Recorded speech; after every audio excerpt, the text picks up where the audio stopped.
تاني سلسلة معايا من سلسلة مولد النبي. أنا عملت لكم بقى النهاردة النوجة بطريقة سهلة وبسيطة وإن شاء الله هتعجبكم لأن وصفتها بجد سهلة. هتبطلي تجيبيها من بره وهتبطلي كمان تشتريها بالغالي وهتعمليها على ايدك في البيت وهتعمل معاكي كمية حلوة. أول حاجة هجيب كوباية ونص سكر عليهم رشة ملح بتاع طعام وتلت كوباية مية وتلت كوباية عسل كلوكوز. طبعا أهم حاجة في خطوات عمايل حلويات المولد هو العسل الكلوكوز تحطيه كده مع الوصفات عشان بيدي طعم حلو وكمان بيخلي كده حلاوة المولد كأنك شاريها من بره. هجيب بقى مضرب الكهربائي هحط بقى فيه بياض بيضتين ورشة فانيليا وهضربهم كده زي ما انتوا شايفين. هيعمل معايا فوم وفي المرحلة دي انا حاطة الشربات على النار هيتقل معايا. الشربات هسيبه كده على النار لمدة 10 دقايق بس يغلي معايا. وبعد كده هدي النار واسيبه بقى ايه يعمل زي شربات تقيل زي ما انتوا عارفين. باضرب كده زي ما انتوا شايفين كده بياض البيض.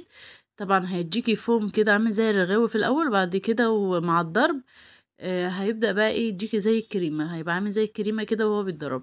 طبعا انا سايباه كده في مرحلة الخلاط دي يفضل كده ياخد ويدي مع المضرب لغاية لما يبقى كريمي كده مع بعضه وبعد كده هبدأ اجيب الشربات بقى عشان اعرف اللي هو خلاص وبقى تمام معايا.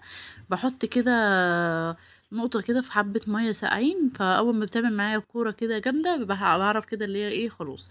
هنزل بقى بالشربات كده على الخليط اللي انا كنت بضربه في العجان. طبعا في المرحلة دي انا هوريكي دلوقتي هتعرفي ازاي اللي هي كده بقت تمام معاكي. اول ما انت بتضربيها لو لقيتيها لسه سايلة هتضربي تاني وبعد كده هتبدأ تحسي كده اللي ايه مع المضرب بتمسك معاكي. بصوا هي كده تركزت في المضرب كده هي كده خلاص طلعت نوجة.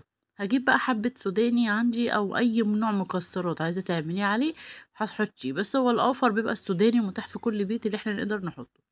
بس وهجيب بقى ايه كيس تلاجة هدهنه زيت وهبدأ كده انزل فيه النوجة بتاعتي. طبعا الخطوة دي تنزليها بسرعة كده ايدك تكون سريعة في الخطوات عشان ما تمسكش معاكي. طبعا بظهر المعلقة كده ممكن تدهنيها كمان نقطة زيت في ظهر المعلقة وتبدأي كده ايه آه، زي ما انتوا شايفين كده انا بظبطها. طبعا الكيس التلاجة ده انا دهناه زيت طبعا عشان ما تلزقش معايا ولما اطلعها من التلاجة تطلع معايا بكل سهولة. طبعا النوجة دي هقعدها في التلاجة لمدة 10 ساعات او من بالليل للصبح. هتطلع معاكي زي ما انت شايفاها كده. طبعا انا دهنه ايدي بقى حاطه عليها نشا عشان خاطر اعرف امسك عشان ما تعمليش تلزيق في ايديا. بس كده زي ما انتوا شايفين دي النوجة بتاعتي. طبعا عايزة اقول لكم هي طلعت بقى جميلة وطعمها حلو. الف هنا وشفا ليكم ويا رب تجربوها وتعجبكم. ودي كانت السلسلة التانية من سلاسل حلويات مولد النبي. يعود علينا وعليكم من ايام بخير. يلا اقول لكم باي باي في وصفات جديدة من مطبخي.